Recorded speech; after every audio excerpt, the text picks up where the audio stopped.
2016년 2월 경기도 부천의 한 가정집에서 한 여중생이 숨진 지 한참이 지난 백골 상태로 발견됐다는 속보가 쏟아져 나옵니다. 경찰이 이 집을 압수수색하면서 작은 방을 들여다봤는데 여중생이 이불에 덮인 채로 그야말로 미라 같은 상태로 발견이 됐다는 겁니다. 방 곳곳 여기저기에 놓여있던 방향제와 습기 제거제 때문인지 악취가 참지 못할 정도는 아니었다고 전해지고 있는데요.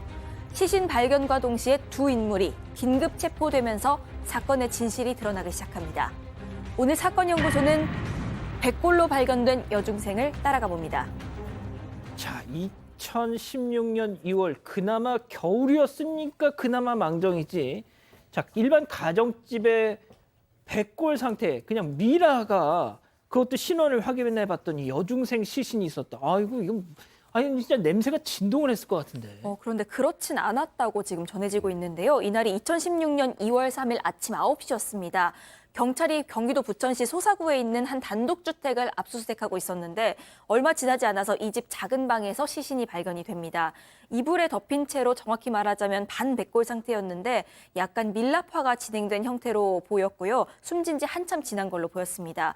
그런데 이렇게 시신이 집안에서 부패하고 있으면 냄새가 상당해야 하는데 참지 못할 냄새까지는 나지 않았다는 겁니다. 이 시신 주변에서 습기 제거제, 방향제, 향초 이런 게 10개 정도가 나왔다고 전해지고 있습니다. 아마 이런 제품으로 냄새를 잡아온 걸로 보이고요. 숨진 사람은 신원을 확인해 보니까 이 집에 살고 있던 중1짜리 막내딸이었습니다. 숨진 지 11개월 지난 걸로 밝혀졌습니다. 막내딸이 저런 상황이었으면 당연히 그 부모는 뭐예요, 부모? 부모가 긴급 체포가 됐으니까 부모가 범인인 거죠. 그러니까 이제 아이 몸에서 어른 주먹 2개 크기의 내부 출혈이 있었다고 하는데 그래서 일단은 그게 사망 원인이라고 추정을 했었습니다. 일단 폭행으로 인해서 숨지고 그 이후에 이 피해 학생은 말 그대로 방치된 것으로 보이는데 이 아이 아버지는 40대 이 씨 지금 나오고 있습니다. 그리고 계모 백 씨를 당시에 긴급 체포했습니다. 조사를 해보니까 이 피해 중학생이 2015년 3월에 중학교 입학을 했고 열흘부터 학교에 자주 결석을 했었다고 합니다. 그리고 3월 17일 새벽, 그러니까 2015년이죠. 사체가 발견된 거의 1년 전입니다. 예. 아버지로부터 체벌을 핑계로 손바닥 종아리를 맞고 아버지 이씨는 그 이후에 추가로 훈계하겠다고 아침 7시부터 오후 12시까지 나우막대기 등으로 폭행을 이어갔다고 하고요. 계모도 합세해서 빗자루 등으로 폭행을 해서 결국 사망에 이르게 됐다고 합니다. 하지만 이 11개월 만에 발견된 걸 보면 당시 당연히 이 둘은 신고하지 않았고 아마도 그대로 시신을 방치하자 이렇게 그러니까 시신을 어디 유기하는 것도 범행이 발각될 게 두려웠던 그렇죠. 것 같습니다. 결국 경찰 조사에서 딸을 훈계하고 다음날 일어보니까 딸이 죽어 있었다 이렇게 진술했다고 합니다. 자, 기가 막힙니다. 자, 이 사람들 아버지와 의붓 어머니 경찰 조사 당시 모습, 현장 검증 모습 이어서 보시죠. 이 혐의 인정하십니까? 시신 방치하면서 목사로서 죄책감 못 느꼈나요? 혐의 인정하십니까? 아이 시신 보면서 죄책감 못 느꼈나요? 시신을 왜 방치해 두셨죠?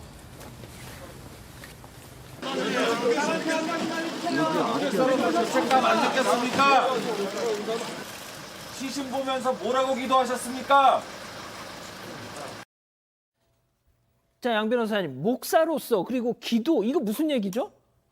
아버지 직업이 목사였습니다. 그리고 당시에 신학대학의 경영교수로 강의까지 나가고 있었던 분이고 아이고야. 해외 유학까지 다녀왔던 사람이에요. 이제 배우자하고 사별을 하면서 그러니까 사별한 배우자에게서 이 사이에 있었던 세 아이 중에 피해자는 일남 이녀 중에 막내딸이었습니다. 재혼을 했고 재혼하면 이후로 아이들이 좀 방황을 시작해서 위에 두 아이는 집을 떠났고요. 이 피해자만 재혼 배우자의 동생에게 마침 그 비슷한 나이 또래의 딸이 있었다고 합니다. 그 집에 그래서 맡겨놨었는데 무슨 일인지 그때 이 아이를 훈계를 하겠다면서 맡겨놓은 집에 찾아가서 폭행을 하다가 이걸로 안 되겠다라고 해서 집에 데리고 와서 폭행을 했던 겁니다. 아니 또 무슨 목사예요 또. 네, 한 개척교회의 담임 목사였는데 이웃 주민들이 기억하기로는 늘 이렇게 한 팔에 성경책을 끼고 다녔다고 합니다. 그리고 아내, 그러니까 이 계모 백 씨랑도 항상 손을 꼭 잡고 다니고 종종 맥주 마시고 그래서 이 동네에서는 금슬이 굉장히 좋은 부부라고 유명했다고 하고요. 겉으로 보기에는 아이들을 사랑하는 아빠 그 자체였습니다. SNS 계정 프로필 사진도 두 딸로 해놓고 인근 세탁소 주인도 항상 그 숨진 딸 이름으로 세탁물을 맡겨왔다는 겁니다. 그리고 지금 와서 돌이켜 생각하면 이미 딸을 살해한 이후였는데 그런데도 어두운 기색도 없어 보였다고 전했습니다. 이 목사는 경찰 조사에서 이런 진술을 합니다. 기도하면 아이가 살아날 것이라고 생각했다. 이런 내용이었습니다. 자, 교수님. 기도를 하면 죽은 아이가 딸아이가 살아날 걸로 부활할 걸로 생각했다. 이거 이 개신교단에서도 이런 주장을 하는 목사라면 약간 이단 사이비로 좀 분류가 될 것 같은데요. 한마디로 헛소리죠. 아, 네, 그 본인이 자신의 어떤 그 범행 자체가 드러나고 난 이후에 뭐라고 할 말이 없지 않습니까? 그러니까 이제 뭐 말도 안 되는 소리를 갖다 한 것인데 사실 이 사람 같은 경우는 이 그 신학교에서 이 헬라어라고 하는 그 아주 기초 헬라어라고 하는 그 책을 썼어요. 그 책을 지금도 제가 보니까 팔리고 있더라고요. 그리고 이제 이 페이스북에도 그것을 여러 가지 어떤 장식을 하는데 헬라어라고 아주 특이한 그런 문자가 있는데 그것으로 이제 도배를 해놓고 그래서 이제 아이들 얼굴들도 거기에다가 이렇게 다 올려놓은 거. 왜 그러냐면 제가 이제 이 사건이 발생됐을 때 이 사건 제가 분석을 한 적이 있어요. 예, 그리고 이 겉으로는 상당히 뭐 다른 사람들에게 유머도 많고 또 자기를 갖다 이렇게 포장하는 그런 것들이 있었었는데 사실 나중에 이렇게 그 뚜껑을 열어보니까 정말 추악한 그런 면이 나왔었죠. 그래서 이 사람이 이제 겸임 교수였었는데 예. 그 아마도 이제 그쪽에 있는 그 신학교에서 그 정식 교수가 되기 위해서 노력을 하는 그런 과정이니까 아하. 사실 이 아이를 제가 봤을 때는 막 처음부터 살해해야 되겠다 이렇게 한 것은 아닌 것 같고요.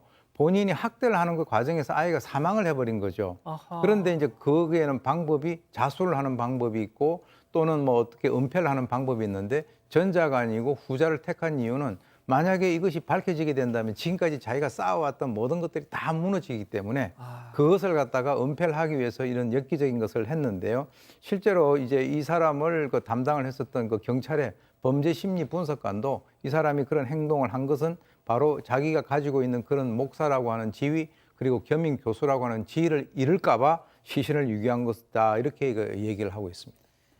아이고, 자, 백 변호사님. 그런데 네. 지금 초등생 11개월 동안 학교를 안 갔을 거 아니에요? 중학생이죠. 아, 중학생. 네. 자, 그러면은 학교에서는 안 찾았어요? 그러니까 일단은 이 범죄를 저지른 사람이 부모였기 때문에 학교도 지금 속았다는 입장입니다. 지금 말씀하셨던 것처럼 일단 본인들의 범행을 은폐하기 위해서 맨 먼저 해야 할 것. 아이가 학교를 안 가면 당연히 학교에서 연락이 올 거 아니에요. 당연하죠, 당연하죠. 그러니까 학교에 먼저 전화를 합니다. 음. 우리 아이가 가출했다. 그리고 보름 뒤에 가출 신고까지 실제로 했고요. 학교에서는 3월에 2번, 6월에 1번 우편으로 이제 출석 독려서만 보내고 그리고 6월 말에 무단 결석 일수가 90일이 넘어가면서 피아이가 이제 정원회로 분류가 되는데 그 다음부터는 별다른 조치를 하지 않았다고 합니다. 당시 교육 당국에서는 담임 선생님이 이제 종종 이제 집에 부모에게 전화를 걸었는데 그때 태연하게 아이가 가출했다는 답만 돌아오니 우리는 속을 수밖에 없었다 이런 해명을 했다고 하고요. 실제로도 가출 신고를 한 이유가 학교에서 아니 지금 그냥 가출했다고만 하지 마시고 예. 경찰에 가출 신고를 하시죠. 라고 해서 가출 신고를 한 거라고 합니다. 자, 중학생 된 아이가 학교에 나간 게 고작 8일밖에 안 된대요. 아, 자, 양 변호사님 일단 그러면 말이죠. 학교의 무관심, 또 주변의 무관심. 어떻게 보면 이게 완전 범죄가 될 수도 있었던 건데. 될 수도 있었던 거죠. 근데 또 하필이면 그 무렵에 그 해당 지역에서 또 그 중학생이 친부에게 감금당해서 학대당했던 사건이 있었답니다. 그래서 경찰에서 주변에 대해 실태 조사에 나섰던 거예요.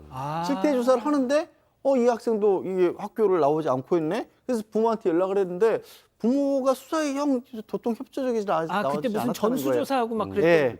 그러니까 어떤 식이었냐면 연락은 받는데 집에 오는 걸 자꾸 피하더라는 겁니다. 그리고 밖에서 자꾸 만나자고 하고. 그래서 경찰도 이제 주변 상황을 또 추가 수사를 했을 거 아니에요.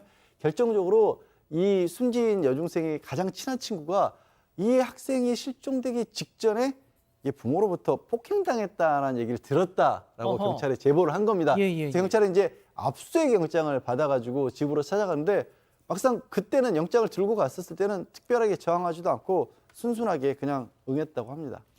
자, 뭐 이 부모라는 사람들 말할 것도 없고 또 새 이모 잠깐 뭐 의탁을 했던 새 이모한테도 학대를 당. 자, 그렇다면 주변에 저 학대 당하고 있어요. 좀 SOS를 칠 만한 어른들은 없었던 겁니까? 그런데 사망 직전에 친구에게 그리고 또 이전 담임 선생님한테도 또 도움을 요청했던 걸로 알려져서 또 안타까움을 더하고 있습니다. 숨지기 이틀 전에 학대를 못 견뎌서 가출을 했는데 이때 이 아까 경찰에 진술했다는 그 단짝 친구한테 폭행당했다는 사실을 털어놓습니다. 또 사망 전날에는 초등학교 6학년 때 담임 선생님 집을 찾아갑니다. 그래서 이런 일이 있었다 답답함을 호소를 했는데 선생님이 일단은 이 당시에 이 양을 설득해서 부모에게 인계를 했다는 겁니다. 그리고 왜 집을 나갔냐 하면서 새벽부터 다시 폭행이 시작이 됐고요. 다시 가출을 했습니다. 못 견디겠으니까요. 그래서 아침에 다시 담임 선생님 아파트로 찾아갔는데 이 아침에는 또 이 선생님이 집을 비웠던 겁니다. 그래서 하루 종일 기다리다가 지쳐서 경비실로 갔는데 경비실로 가서 이 아이가 경비원한테 하루만 재워달라고 애원을 아이고야. 했다고 합니다. 하지만 경비원으로서는 어쩔 수가 없다 보니까 새 이모한테 보호자니까 새 이모한테 또 연락을 해서 아이를 집으로 돌려보내게 됐고요.